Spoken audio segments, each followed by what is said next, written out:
This is My Village Experience. I'm your host, Mesa Saw. Welcome.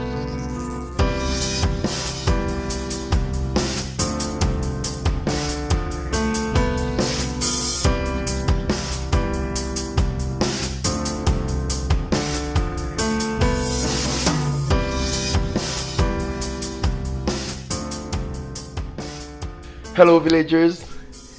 Today we have a special session. Hello, Sheikh. How are you? I'm doing good, man. How are you? I'm great. It's Sunday, and Sunday is fun day and the best day ever. Yeah. That's how I call it. So, Sheikh, introduce yourself. Well, first I would like to thank you for having me. Well, in you're this very session. welcome. Thank you. Thank you. So, my name is Sheikh. I'm Senegalese, Canadian, if you can say. I'm in the IT industry. So yeah, I've been living in Canada for almost 14 years now. Oh, wow. Yeah. And how you like it? The cold, not that much? No one gets used to the cold. I think so, because right now with Yeah. this cold. Yeah, but I think it's one of the most amazing things. Wow. You know, That happened. you have to see it in a positive way. Of course, of Yeah, course. so some other part in the world it's warm, and we have the cold over here, Oh, yeah. so we have to enjoy it and keep life going. Exactly. Yeah. That's what I think. Yeah. That's really what I think. Yeah. And how was it? Because you mentioned that you were from Senegal. How Yeah. was it? How is it first in Senegal in general? Oh. And how was it like while you were before you came in Canada? Oh, in Senegal, I lived there. And the most of temperature my- too, as you, you Well, mentioned. warm as it is in the West Africa. It has it's nice. Most of the time, from what I remember, I was there during my, I would say, childhood. Until So you I spent was most of your 15. childhood there? Yeah, most of my childhood. So I until spent it- before you came to Canada? I would say half. I was there until I was 15. Okay. Then I moved to Canada, and I'm almost, getting into I'm 29 now. So Okay. yeah, I can say I'm the truly hybrid. Okay. Yeah, of course. I'm a truly hybrid. So Oh, wow. Yeah. And how is it like community wise? How? Senegal, if I was going to describe Senegal in one word, Yeah. it would be happiness. Okay. It's a pretty happy country. Yeah. So, Teranga? Teranga, Yeah. La Teranga. That's what they call, which is hospitality in a way. Love, sharing, caring. That's how I would describe it. Living as one, living as a community. There's no distinction between no segregation or discrimination, if I can put it in that way. So it's a pretty happy place. And even in one of the interviews that I had before, I think with Gamu, she was talking about how there's no discrimination even between the religions. That it's Yeah. it's not an issue in Senegal. Yeah, Contrary to what people think that Muslim majority countries they have those type of issues, and she actually mentioned that. Yeah, well, statistically speaking, if you look at in Senegal, it's almost, if I'm not wrong here, correct me if I'm not wrong, but it's 95% Muslims, and you have about 3% Christians, but you can never see that difference in between people. Like everyone love each other, we care about each other. Matter of fact, if you go in Senegal between celebrating Christmas, you will be thinking you're in the Christian country, because For everyone sure. celebrates Everyone it. celebrates it, yeah. We all cook like the nicest food. You walk on the street, like the smell of nice aroma, flavors, and all that just catches your spirit. And So the fireworks. the fireworks Yeah. as well. So you can, and that's the beauty of it. That's why I call it. It's a happy place. It's a happy place. It's a happy place It's actually a to be. happy Yeah. place. Okay, and so what did you want to become? Because you mentioned that you are in IT right now, but we're gonna get back to that. Yeah. But what did you want to become? When I was young. Yeah. Is that what? Okay. Well, you might be surprised, but when I was young, actually, I was good in sports. Actually, matter of fact, I was good at playing soccer, which yeah. is like one of the I would say. So you're really serious about playing soccer? I was really serious about playing soccer when I was young. I went through some tests. Oh yeah. Yeah. Like in Senegal or in Senegal, okay. yeah. Dakar? So in Dakar, yeah. So I played in in the street, and as well in the championship in Senegal. Okay. And then when we migrated to Canada, that was my number one priority. Okay. Was it was at that integrating- time that you moved here in and Canada? that's when we moved in here, and I was looking for a club sort of. Okay. Yeah, and one club that existed at that time was in Gatineau, somewhere in Quebec, and Okay. we came in Ottawa. Yeah. So it was really far, and my parents just didn't want to. Like the daily training, Exactly. the commute and all that. So traveling was kind of new to us. Okay, yeah, of You course, know? it's a new town. We didn't know the city very well. Yeah, a new country, a new town. New yeah. country, It's- new town. It's a lot of changes at the same time. Yeah, and then and how old were you at the time? I was 15. Okay. Yeah, I was 15 during that time. So, and then as the years evolves, I was always passionate about technology as well. Okay. Yeah. So I found myself, and I'm doing. I like what I do right now. Yeah, for sure. So actually, it leads to the next question. You told me about your occupation and being in IT. What now from soccer to IT? There is there's a gap. There's a gap, yes. But if you see it in my point of view, IT. I mean, you're in one place, but you travel around the world at the same time, because I mean technology is pretty much taking over, and that's the same thing. Soccer or football, any sports reunites people. Yeah, of course. So technology, that's the same way I see it. So it's that passion of being at one place but being everywhere at the same time. You know, bringing innovations, creating new jobs, bringing new ideas. You know, making people's it everyday lives. actually eases the sharing sharing, new ideas. exactly. That's what we're doing right now. Yeah. We don't know the people's gonna listen to it, but still, it's something that you're talking about that can reach any person around the world. Yeah. And, So exactly, like as you say, it can reach out about any people around the world, and that's so what you're I a did. programmer. What do you do? I'm an IT consultant. Okay. Basically. So you're more into analytics. and all that, yeah. So Oh wow. digging, finding problems, and bringing solution to it. Always. And there's actually at some point you mentioned too that in Senegal it's a Muslim majority a country, and there's at some other point too we were talking about spirituality and how it is really present in Senegal. How would you describe religion in Senegal? What is the spirituality? How does it go? Yeah, historically speaking, if you see the way that religion was introduced, which is especially Introduced Islam, was introduced in Senegal, it was in a more passive way, and we were blessed with leaders who really had a deep foundation about spirituality already. So when Islam was introduced, it was kind of embraced, and they've actually put some amazing work into it. And the way that Islam is portrayed in Senegal might be different from what you've seen or what you've heard, because we live in that really Sufism Islam, which is more, you know, bettering yourself and living as a community. That's the first thing. I think that's part of the foundation of any religion you truly follow or you believe in. It's like how to better yourself and how to better your community and how to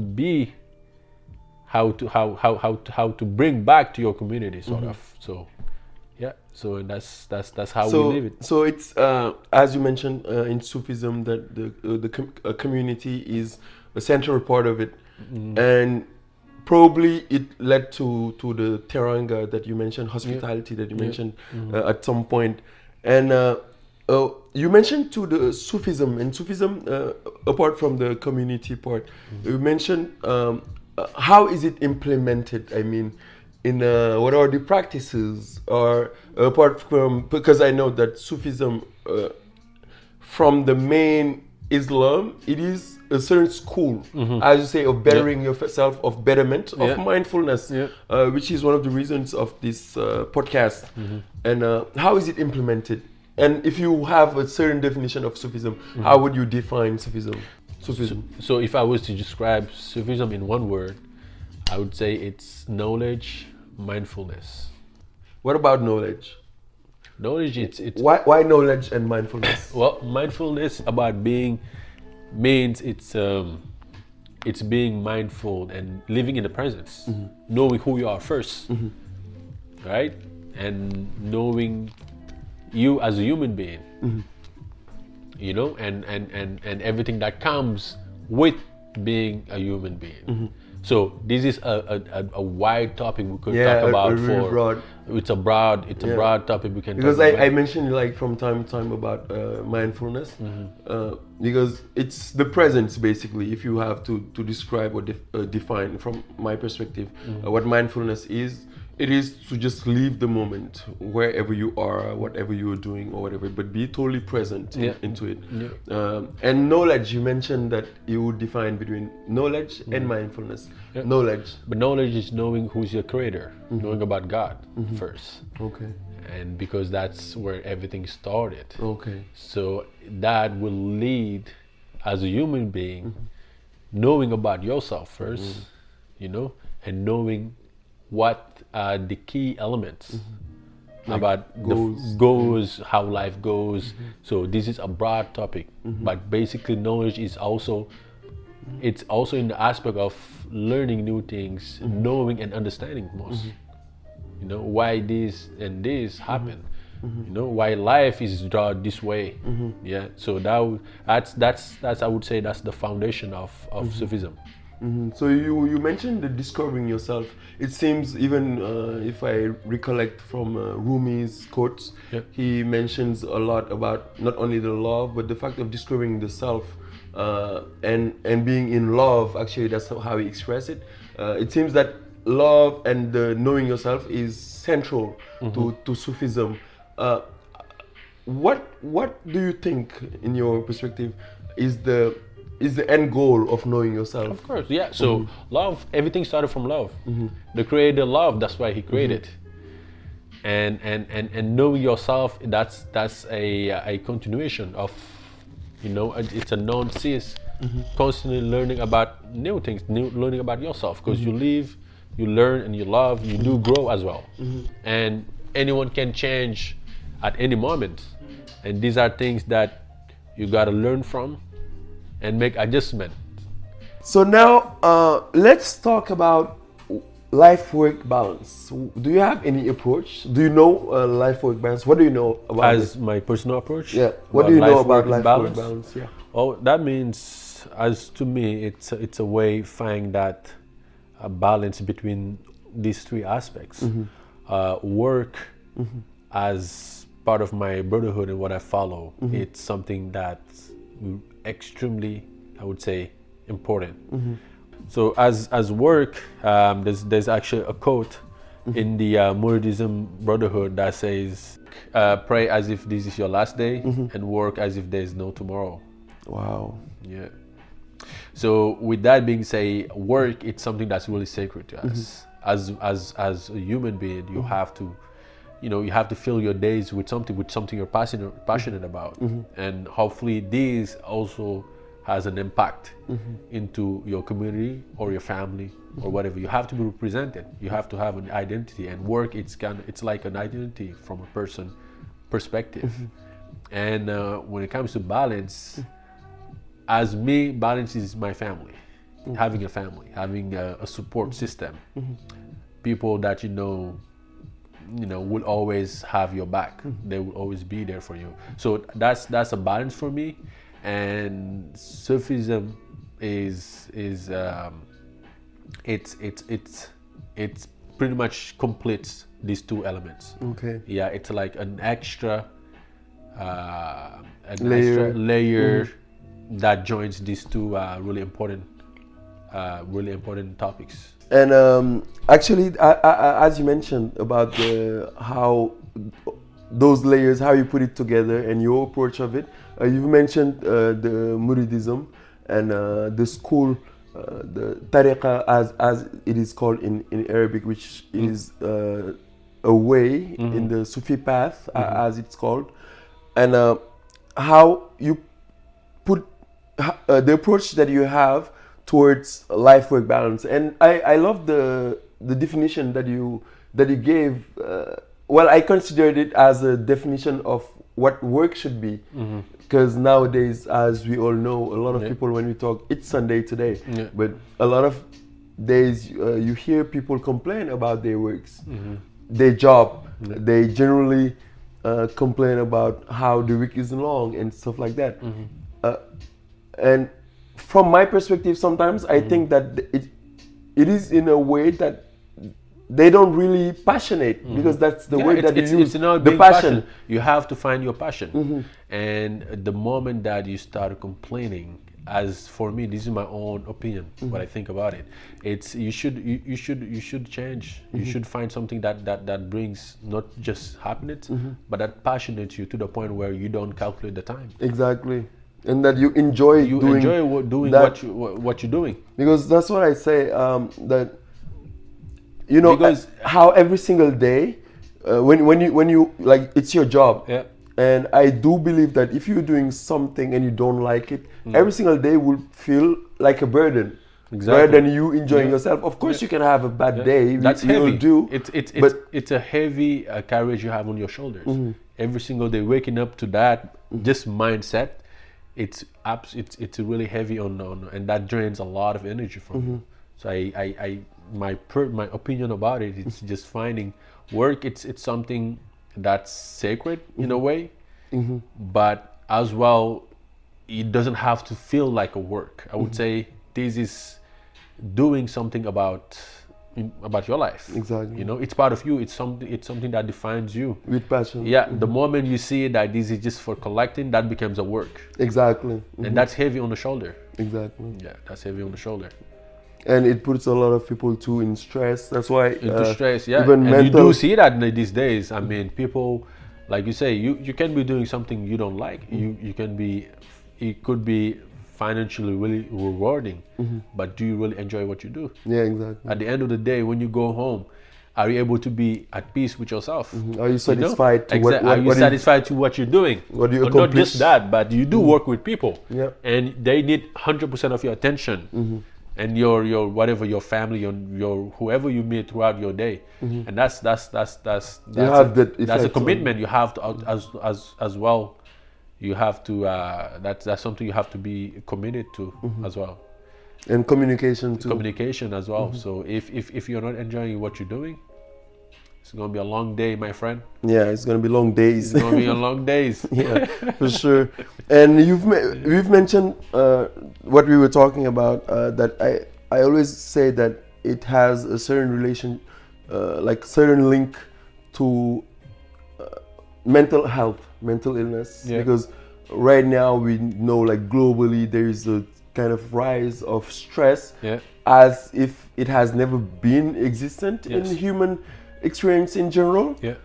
But stress is now present in all discussions, in all and is one of the main reasons of mental health. Yes, it's because people if this is a natural thing. It's because how the world has evolved and the direction it's taken. Okay. When you think about it, it's moving at such a fast pace that we're trying to keep up with it. And the moment that you feel like you have to be part of it, that I think that creates a lot of stress. But as well, not having something to rely on. The moment you don't have something to rely on in this day and age, so it can create a lot of stress. And that's where in your speech that work, live, and balance. If you don't have that balance, finding that center point about your life, you know, you have to stand on both feet. If not, you will lose a balance. And and we do see that how the level of stress it creates in people's life, everyday's life. And we see it or because I noticed at some point a lot of companies right now start having policies or talking about mental health, and mental health is something that is really present right now, and something that we need to talk about. And that's this is important. This is an important. It's an important topic. People should talk about it. People should be talking about it. But I mean, in this day, you do see a lot of individualism about, you know, just living on your own, doing your own thing. But that's not in our nature. Even if you see the animals, they go in a pack. They are with themselves. Then why not us as human? We're not communicating. That's what we need. We need to hear out each other. We need to listen to each other. We need to talk one to another. And that's a great opening up. That's opening up. You have to, because it's a part of our DNA. It's part of our nature as a human to communicate and interact each other every day. And this is one of the most important topics that it should be introduced to any organization throughout. It should be part of it. It's not just showing up at work, doing your 9 to 5 or 8 to 4. Exactly. But as well as you're working with people. Yeah, exactly. And because it's a community. It's a community after all. You see those people every single day. You talk to them. You exchange to them at least 8 hours of your 24 every single day. Absolutely. And it's something that's needed, and I think it's a great idea. It should be introduced even in school. Yes, talking about it. There should be topics. There should be courses or programs. There should be a way to structure and the curriculum. Exactly, and talk about these things, because stress, we do see it, and it's not everyone doesn't cope stress in the same way. Yeah, of course. Some people cope with it better. Others have a really hard time with it. Yeah, of course. And it's not because they're weak. Yeah, exactly. But maybe they don't have that great balance. point. They don't have somewhere to rely on. You know, we all deal with situation differently, and the ones that are lucky, maybe who has sort of a support system or balance, I would say, or families, the presence, the presence and all that, will cope with it better, tend to cope with it better, I would say. Because lately I saw in the news some studies, they were talking about the loneliness right now, that they saw too, that it creates, even more so in Canada, that it creates a lot of mental illnesses, and it is taking toll right now. That we're seeing it more and more, and even at some point towards the seniors, that more and more they find themselves really alone, and some organizations too, some non-profits are doing their job, but I always think that we can always do better. Of course. Yeah, there's always an improvement. We can always improve as a human being, as I stated earlier. I will actually give an example when you the seniors aspects you mentioned. I remember when my first job, one of the first job I had in Canada, I was working in the call center. Okay. And we were doing a promotion. So we were raising funds for a non-profit organization, and what struck me first was the approach that this country had with dealing those issues. It was such a well-structured program that actually caught my eyes, and I was like, there are good people out there. Yeah. And if you hear them out, some will share like really deep history about them. And one particular woman that I would never forget was she was a retired veteran who was living by herself, and she she had like kids and all that, but she would barely see them like once in a year. And I was like, well, having my African roots, coming from a Senegalese family and an African family, I thought myself, like, if I stayed maybe a week without my mom seeing me or one of my members, they would like say, "What the hell is going on?" Yeah, exactly. You know, because as we do live in the community, and that's huge for us, family and us. So if I had to stood like 1 year in a way, I was like, it taught me a lot, but I also was.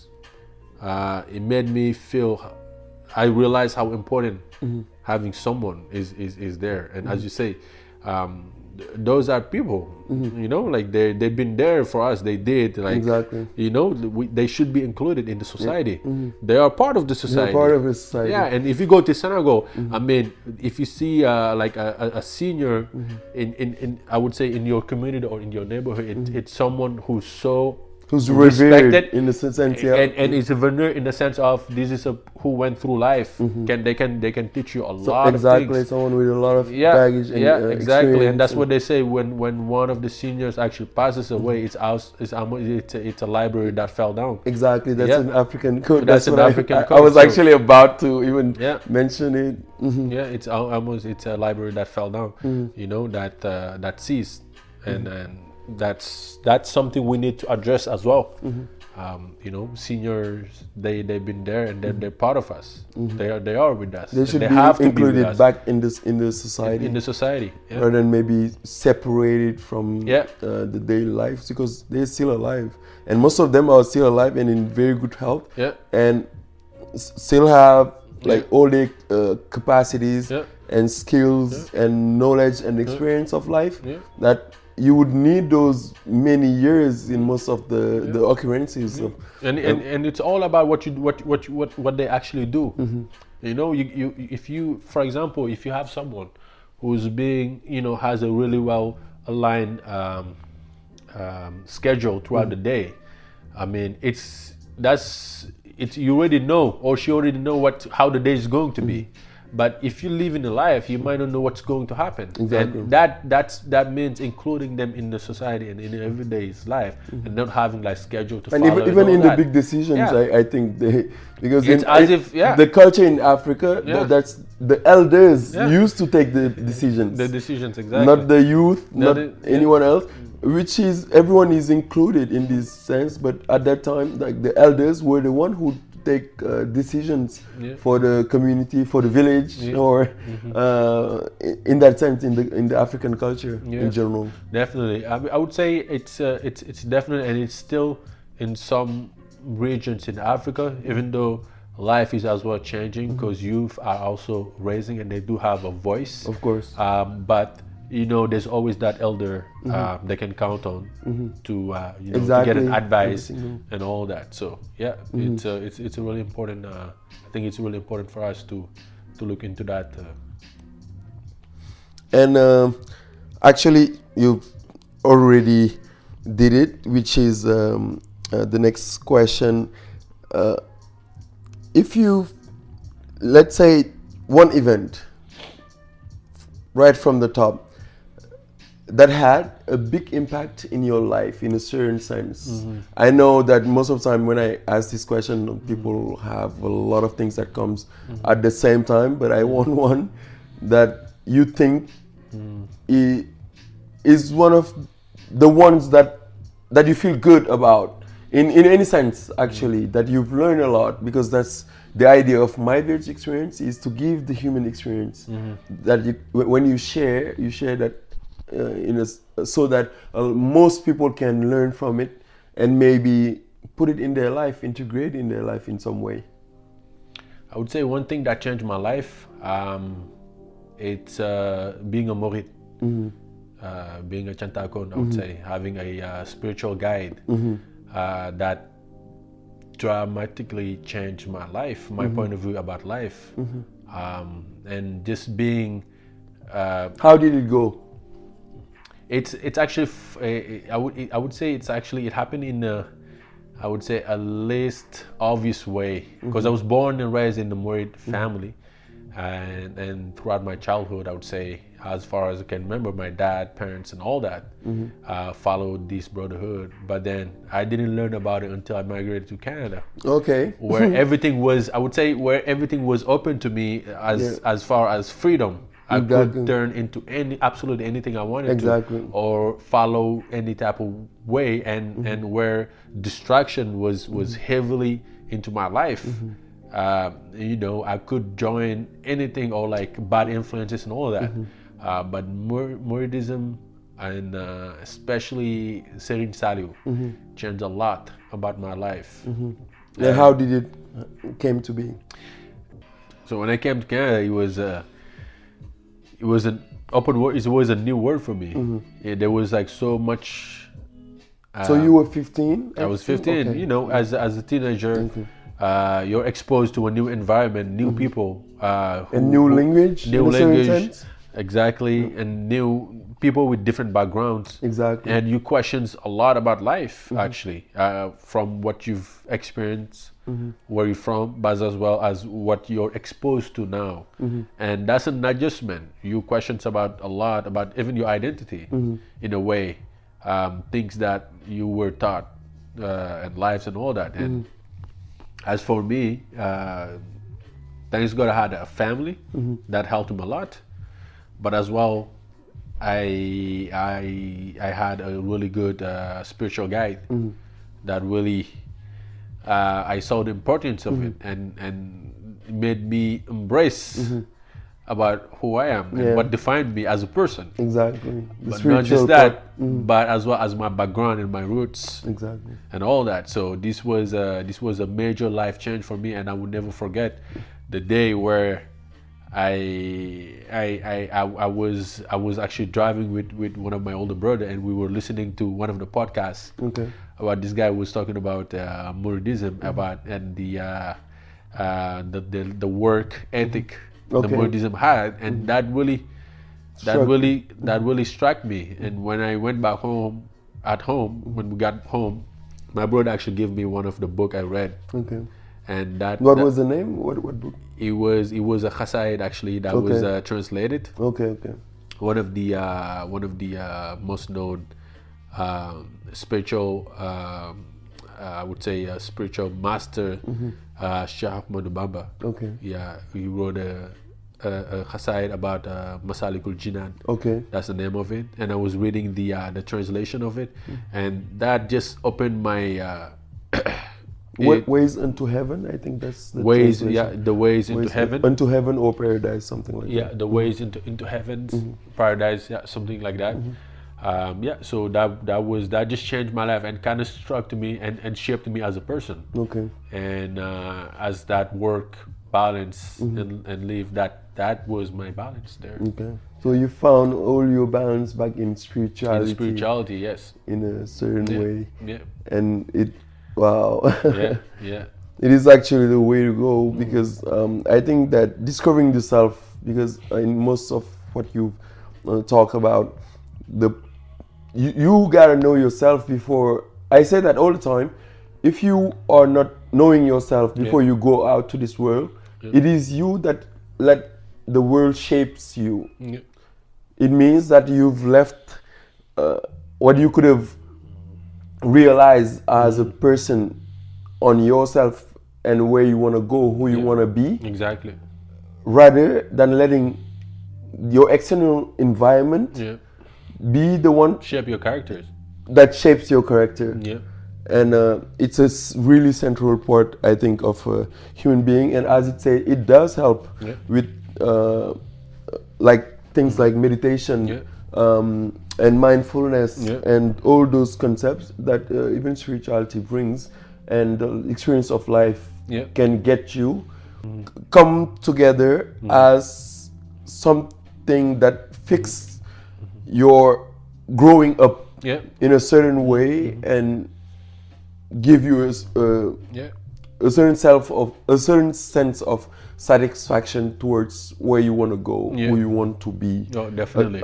Again, it completes in life, because you are ready as a person.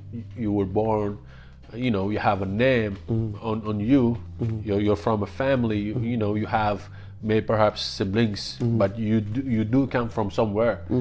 But that spirituality just completes all the rest of your life. Pretty much. Well, I think the lesson is there, and it sums it up. I thank you very much. Thank you for having me. Thank you for having me. Thank you. It was a really experimental, but very interesting, because I learned even myself in a lot of perspectives, but lessons in your experience that you're sharing with us, and that I invite anyone who have something or a story or something to share to contact us, and he or she can share it to anyone. Yeah. Thank you again. Thank you. Thank you for listening. Please share, subscribe, and review. Also, you can follow us on Instagram, Facebook, or Twitter. And until next time, never forget, you're as unique as the universe. Peace be with you.